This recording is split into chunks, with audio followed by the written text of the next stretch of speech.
atoning and sacrificial work of Christ on the cross makes it a Good Friday.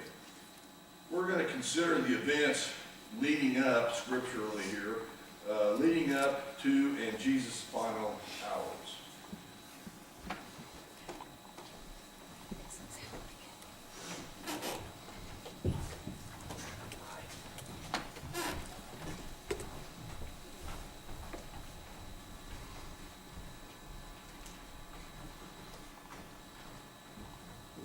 The Last Supper, Matthew 26:20-30. When evening came, Jesus was reclining at the table with the 12, and while they were eating, he said, "Truly I tell you, one of you will betray me." They were very sad and began to say to him one after the other, "Surely you don't mean me, Lord." Jesus replied, "The one who has dipped his hand into the bowl with me will betray me. The Son of Man will go just as it is written about him.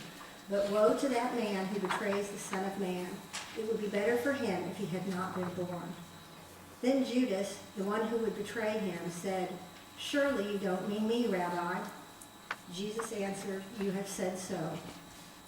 While they were eating, Jesus took bread, and when he had given thanks, he broke it and gave it to the disciples, saying, "Take and eat, this is my body." Then he took a cup, and when he had given thanks, he gave it to them, saying, "Drink from it, all of you. This is my blood of the covenant, which is poured out for many for the forgiveness of sins. I tell you, I will not drink from this fruit of the vine from now on until the day when I drink it new with you in my Father's kingdom." When they had sung a hymn, they went out to the Mount of Olives. The Garden of Gethsemane, Matthew 26:36-46. Then Jesus went with them to a place called Gethsemane, and he said to his disciples, "Sit here while I go over there and pray." And taking with him Peter and the 2 sons of Zebedee, he began to be sorrowful and troubled. Then he said to them, "My soul is very sorrowful, even to death. Remain here and watch with me." And going a little further, he fell on his face and prayed, saying, "Father, if it is possible, let this cup pass from me. Nevertheless, not as I will, but as you will." And he came to the disciples and found them sleeping. And he said to Peter, "So, could you not watch with me 1 hour? Watch and pray that you may not enter into temptation. The spirit indeed is willing, but the flesh is weak." Again, for the second time, he went away and prayed, "My Father, if this cannot pass unless I drink it, your will be done." And again he came and found them sleeping, for their eyes were heavy. So leaving them again, he went away and prayed for the 3rd time, saying the same words again. Then he came back to the disciples and said to them, "Sleep and take your rest later on. See, the hour is at hand, and the Son of Man is betrayed into the hands of sinners. Rise, let us be going. My betrayer is at hand." Jesus is betrayed and arrested, Matthew 26:47-56. While he was still speaking, Judas came, one of the 12, and with him a great crowd with swords and clubs from the chief priests and the elders of the people. Now the betrayer had given them a sign, saying, "The one I kiss is the man, seize him." And he came up to Jesus at once and said, "Greetings, Rabbi." And he kissed him. Jesus said to him, "Friend, do what you came to do." Then they came up and laid hands on Jesus and seized him. And behold, one of those who were with Jesus stretched out his hand and drew his sword and struck the servant of the high priest and cut off his ear. Then Jesus said to him, "Put your sword back into its place, for all who take the sword will perish by the sword. Do you think that I cannot appeal to my Father, and he will at once send me more than 12 legions of angels? But how then should the scriptures be fulfilled, that it must be so?" At that hour, Jesus said to the crowd, "Have you come out as against a robber with swords and clubs to capture me? Day after day I sat in the temple teaching, and you did not seize me. But all this has taken place that the scriptures of the prophets might be fulfilled." Then all the disciples left him and fled. The charges against Jesus, Matthew 26:57-68. Then those who had seized Jesus led him to Caiaphas the high priest, where the scribes and the elders had gathered. and Peter was following him at a distance as far as the courtyard of the high priest. And going inside, he sat with the guards to see the end. Now the chief priests and the whole council were seeking false testimony against Jesus, that they might put him to death, but they found none, though many false witnesses came forward. At last 2 came forward and said, "This man said, I am able to destroy the temple of God and to rebuild it in 3 days." And the high priest stood up and said, "Have you no answer to make? What is it that these men testify against you?" But Jesus remained silent. And the high priest said to him, "I adjure you by the living God, tell us if you are the Christ, the Son of God." Jesus said to him, "You have said so, but I tell you, from now on you will see the Son of Man seated at the right hand of power and coming on the clouds of heaven." Then the high priest tore his robes and said, "He has uttered blasphemy. What further witnesses do we need? You have now heard his blasphemy. What is your judgment?" They answered, "He deserves death." Then they spit in his face and struck him. And some slapped him, saying, "Prophesy to us, you Christ. Who is it that struck you?" Religious leaders condemned Jesus. Matthew 27, 1-2. When morning came, all the chief priests and the elders of the people took counsel against Jesus to put him to death. And they bound him and led him away and delivered him over to Pilate the governor. 6 a.m., Jesus stands trial before Pilate. Luke 23, 1-5. Then the whole company of them arose and brought him before Pilate. And they began to accuse him, saying, "We found this man misleading our nation and forbidding us to give tribute to Caesar, and saying that he himself is Christ the King." And Pilate asked him, "Are you the King of the Jews?" And he answered him, "You have said so." Then Pilate said to the chief priests and the crowds, "I find no guilt in this man." But they were urgent, saying, "He stirs up the people, teaching throughout all Judea, from Galilee even to this place." Jesus sent to Herod. Luke 23, 6-12. When Pilate heard this, he asked whether the man was a Galilean. And when he learned that he belonged to Herod's jurisdiction, he sent him over to Herod, who was himself in Jerusalem at that time. When Herod saw Jesus, he was very glad, for he had long desired to see him, because he had heard about him, and he was hoping to see some sign done by him. So he questioned him at some length, but he made no answer. The chief priests and the scribes stood by, vehemently accusing him, and Herod with his soldiers treated him with contempt and mocked him. Then, arraying him in splendid clothing, he sent him back to Pilate. And Herod and Pilate became friends with each other that very day, for before this they had been at enmity with each other. 7 a.m., Jesus returned to Pilate. Luke 23:11. Then Herod and his soldiers ridiculed and mocked him, dressing him in an elegant robe, and they sent him back to Pilate. 8 a.m., Jesus is led away to Calvary. Luke 23:26-31.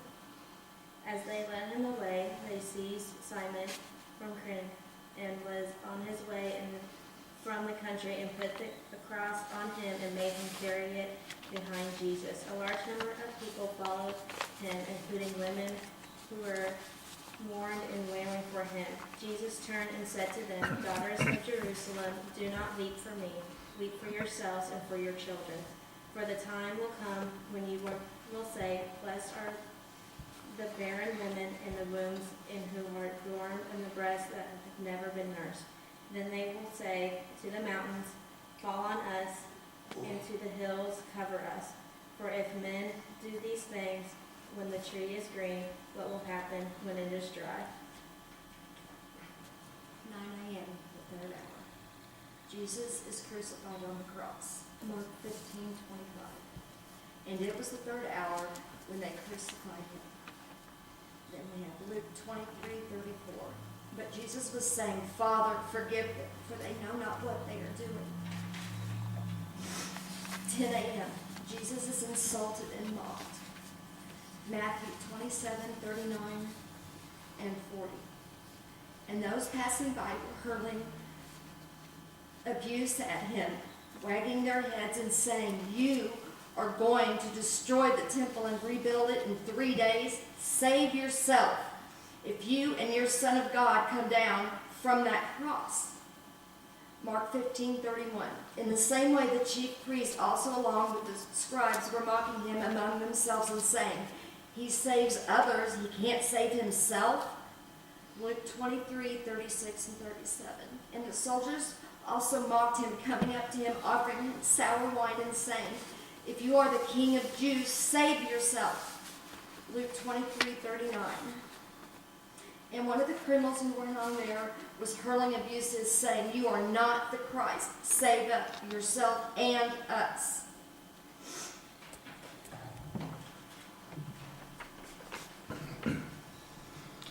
"11 a.m. Jesus and the criminal."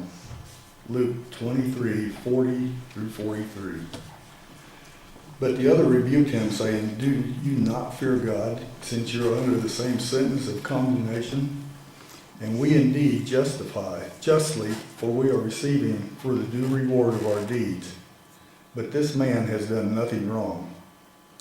And he said, Jesus, remember me when you come into your kingdom. And he said to him, truly I say to you, today you will be with me in paradise. Noon, the 6th hour. Darkness covers the land. Mark 15:33. And when the 6th hour had come, darkness fell over the whole land until the 9th hour. 1 p.m. Jesus cries out to the Father. Matthew 27:46. And about the 9th hour, Jesus cried out with a loud voice, saying, my God, why have you forsaken me? Jesus is thirsty. John 19:28 through 29. After this, Jesus, knowing that all things had already been accomplished in order that the scriptures might be fulfilled, he said, I am thirsty. A jar full of sour wine was standing there, so they put a sponge full of the sour wine upon a branch of hyssop and brought it up to his mouth. 3 p.m., the 9th hour. It is finished. John 19:30. When Jesus had tasted it, he said, it is finished. Luke 23:46. Jesus called out with a loud voice, Father, into your hands I commit my spirit. When he had said this, he breathed his last.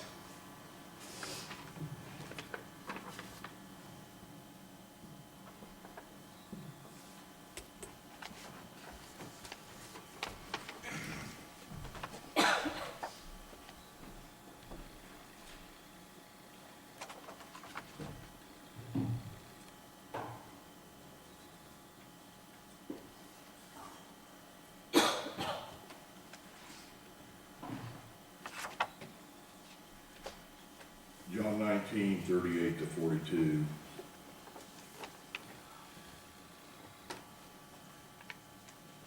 Later, Joseph of Arimathea asked Pilate for the body of Jesus. Now Joseph was a disciple of Jesus, but secretly because he feared the Jews. With Pilate's permission, he came and took the body away. He was accompanied by Nicodemus, the man who earlier had visited Jesus at night. Nicodemus brought a mixture of myrrh and aloes, about 75 pounds. Taking Jesus' body, the two of them wrapped it with the spices and the strips of linen. This was in accordance with Jewish burial customs. At the place where Jesus was crucified, there was a garden, and in that garden a new tomb, in which no one had ever been laid, because it was the Jewish day of preparation, and since the tomb was nearby, they laid Jesus there. For Jesus to be our sacrifice, he was always deity. He was always God. But for him to be our sacrifice, the propitiation of our sin, he had to be one of us. Completely sinless, but he was human. He was both a man and God. And as he went through the agonies that he was to suffer, some will say, well, he feigned, you know, whatever, he didn't really suffer. That's not biblical. What he was subject to, in the way he was, by the Roman people, the Roman soldiers, and by the Jews, all the things that they did to him, was just an incredible thing. And today we remember the agony experienced by Jesus in his death. And on the cross, crucified by Roman soldiers, as he hung there, he uttered 7 last sayings. He said, Father, forgive them, for they know not what they do. What was the expectation that the Jews had toward Jesus? He was to be their victory. He was going to wipe out Rome, and Israel was going to find a place that's what they wanted. And Jesus said they don't understand. He came as the Messiah, and they didn't recognize that. They were looking for someone that was going to lead them into an earthly victory. All that Jesus went through, he still, you know, the 2 criminals that were side by side with him, one of them said, you know, he basically spit upon Christ also, that he couldn't believe this was the Son of God, but the other one did. And he said, remember me, you know, when you go into heaven. And Jesus told him, today thou shalt be with me in paradise. And as Jesus looked down, he saw his mother, and he saw John, whom he loved. And he said, behold, woman, behold thy son. And from that time on, John was responsible for Mary. In fact, Mary even moved in to John's house. He took care of her just as Jesus had instructed him to do.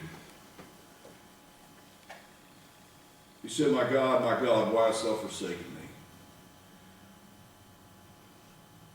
When Jesus, and I don't think we can really get our minds wrapped around this, when Jesus took on the sins of the past of people, the sins of the present, and the sins of future, all that was put upon him. The Father had to turn from him. And so he said, why have you forsaken me? Because at that point, he carried all the sin of you and me and future and past generations.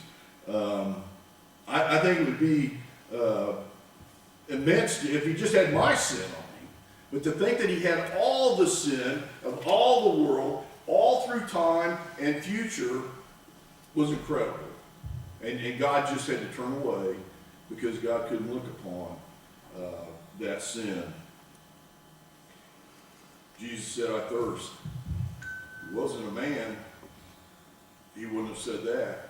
Everything that Christ did showed not only his deity, but also his humanity. And then the statement he made, it's finished. He had done what the Father sent him to do. And in a lesser sense, that's all we can do, is at the end of our time to just say, Lord, this is what you called me to do, and I've accomplished what you asked me to do. But on a greater sense, that's what Jesus said. The Father had a plan from the beginning of creation, and he sent me for the salvation of humanity. And when he said it's finished, because he said, nobody takes my life. They thought that they had control of Jesus. They thought that they had, the whole thing was under their custody, and it couldn't have been further from the truth. And then Christ said, Father, into thy hands I commend my spirit. His choice of what he did. They didn't force him into anything. He willingly did what he did at the cross.